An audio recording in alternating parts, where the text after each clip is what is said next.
আসসালামু আলাইকুম প্রিয় দর্শক শ্রোতা, আমি আজকে আপনাদের সামনে নিয়ে আসছি ফালসা মাছের কারি টমেটো পেস্ট দিয়ে। মাছটা আমি এই পর্যায়ে লবণ হলুদ দিয়ে মাখিয়ে নিব।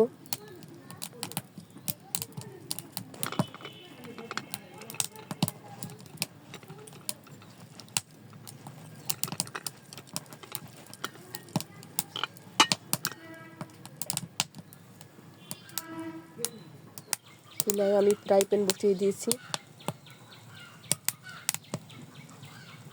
এখন আমি তেল ছেড়ে দিব।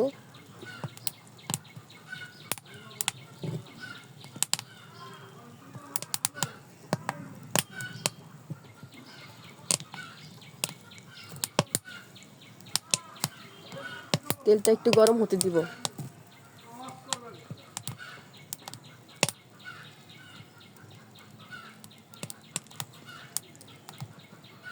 এখন মাছগুলো আমি ছেড়ে দিব।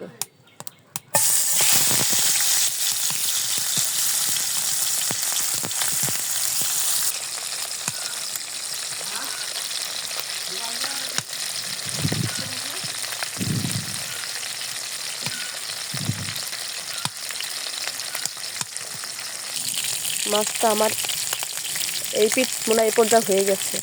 উল্টে দিব মাছটাকে। মাছটা নরম যেহেতু একটু কড়া ভাজা দিব। ভাজবেন না আমার মাছটা নরম, তো এই মাছটাই হয় নরম। এটা ভালো করে ভেজে নিতে হয়, নতুবা মাছটা ভেঙে যায়।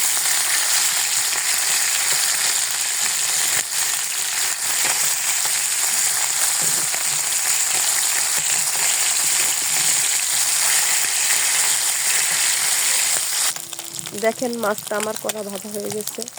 ওই পিঠটা দেখাই, না দেখলে বুঝবেন না। পারফেক্ট ভাজা হয়ে গেছে। এখন আমি পর্যায়ে নামিয়ে ফেলবো মাছটা।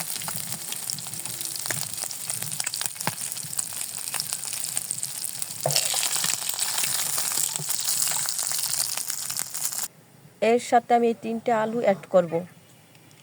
আলু 3টে লম্বা লম্বা করে কেটে ভেজে নিব। আমার আলু লম্বা করে কাটা হয়ে গেছে। এখন আমি এগুলো ভাজবো।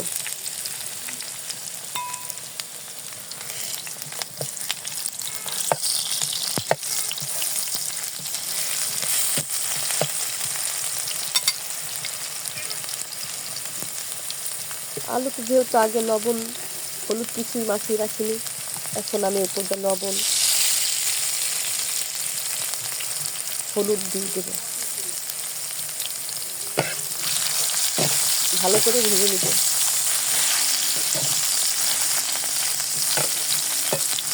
আপনি এখানে আলু না দিলেও পারেন। আমার বাচ্চারা আলু পছন্দ করে, তাই আমি এর জন্য আলু দিয়েছি এর ভিতরে। শুধু টমেটো পেস্ট দিয়ে আপনি করতে পারেন। দেখেন আলুটা আমার ভাজা হয়ে গেছে। এখন আলুটা আমি নামিয়ে ফেলবো।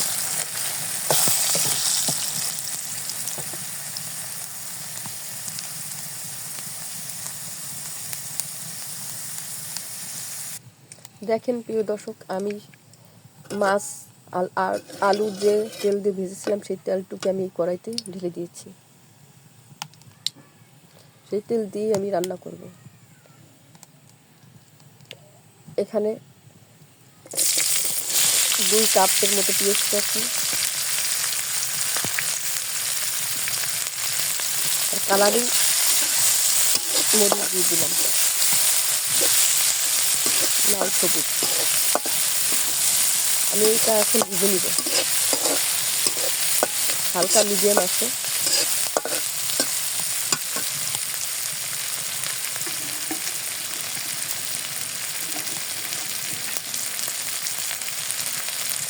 সাথে আমি 1 চামচের মতো লবণ দিয়ে দিলাম।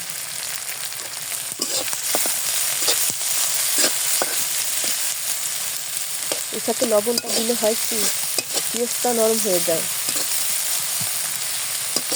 যেহেতু কাঁচা পেঁয়াজ, নতুন পেঁয়াজ, এগুলো ভাজতে দেরি হয়। লবণটা দিলে পেঁয়াজটা নরম হয়ে তাড়াতাড়ি ভাজা সাহায্য করে।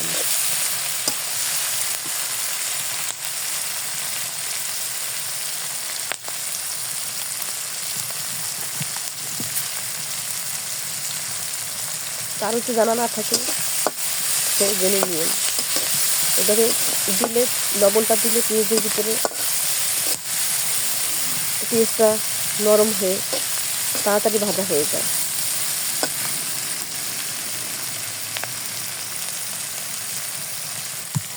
পেঁয়াজটা আমার বাদামি কালার হয়ে আসছে। আমি এখন দিয়ে দিব একে একে টমেটো পেস্ট,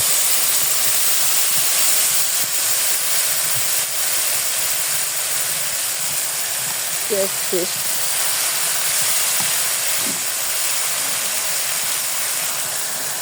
রসুন বাটা, জিরা, এটা আদা বাটা, এটা জিরা বাটা, হলুদ থাকি, মিক্স থাকি।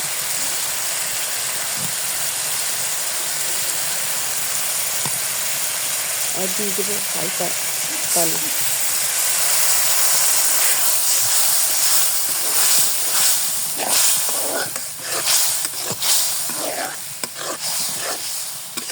দেখতে পাচ্ছেন কি সুন্দর কালার আসতেছে, অনেক সুন্দর কালার হয়ে গেছে। এখনই মশলাটা এই পর্যন্ত একটু কষিয়ে নেব।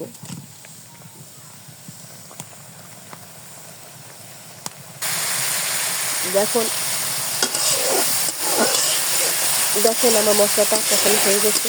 আমি এখন দিয়ে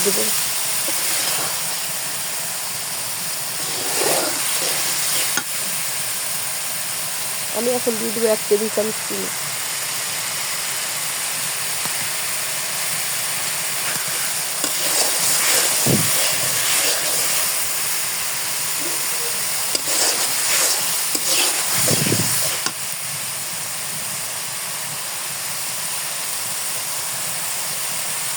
তেলটা খেয়ে আসছে, এই পর্যায়ে আমি দিয়ে দেবো পানি।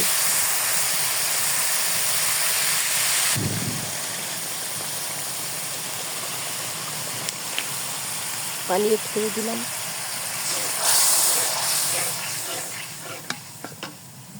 এখন আমি আলুগুলো ছেড়ে দিব।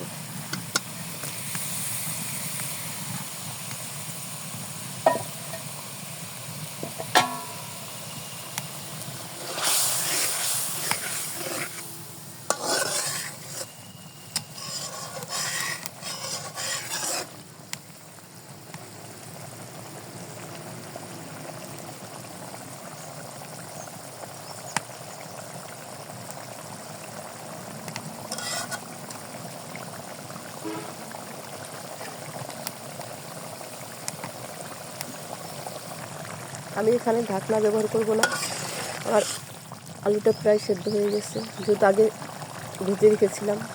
দেখেন আলুটা সেদ্ধ হয়ে গেছে।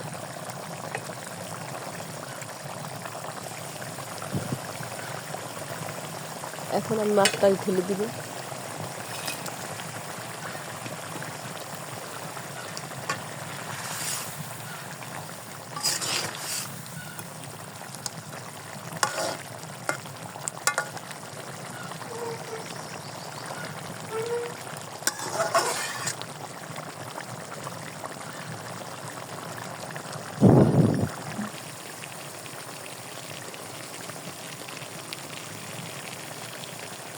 এখন এই পর্যায়ে আমি জিরা ফাঁকি দেব 1 চা চামচ, দিয়ে আমি নেড়ে ফেলে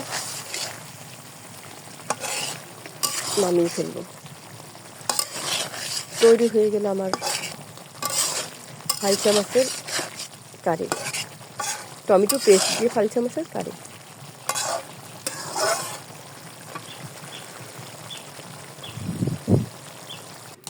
দেখেন কি সুন্দর লোভনীয় দেখতে হয়েছে। দেখেন প্রিয় দর্শক শ্রোতা, আমার রান্না শেষ। এখন আমি পরিবেশন করেছি, ডেকোরেশন করেছি। দেখেন ফালসা মাছের কারি টমেটো পেস্ট দিয়ে। এখন কীরকম হয়েছে সেটা না খেলে বোঝা যাবে না। টেস্টটা অনেক সুন্দর হয়েছে, অনেক সুস্বাদু, বলে বোঝানো যাবে না। এখন আমার মেয়ে টেস্ট করে দেখাবে, আপনাদের বলবে যে কীরকম হয়েছে খেতে। মামনি খেতে কীরকম হয়েছে দেখো তো, খেয়ে দেখো, জোরে বলো, দর্শক শুনতে পারো। সত্যি দারুণ হয়েছে। সত্যি বলছো তো, মিথ্যে বলছো না তো? সত্যি। 100% সত্যি? জি বলো। অবশ্যই আপনারা বাড়িতে ট্রাই করবেন। আজকের মতো এ পর্যন্তই দর্শক শ্রোতা, আবার অন্য একটা রেসিপি নিয়ে আপনাদের সামনে হাজির হব। আসসালামু আলাইকুম, আল্লাহ হাফেজ।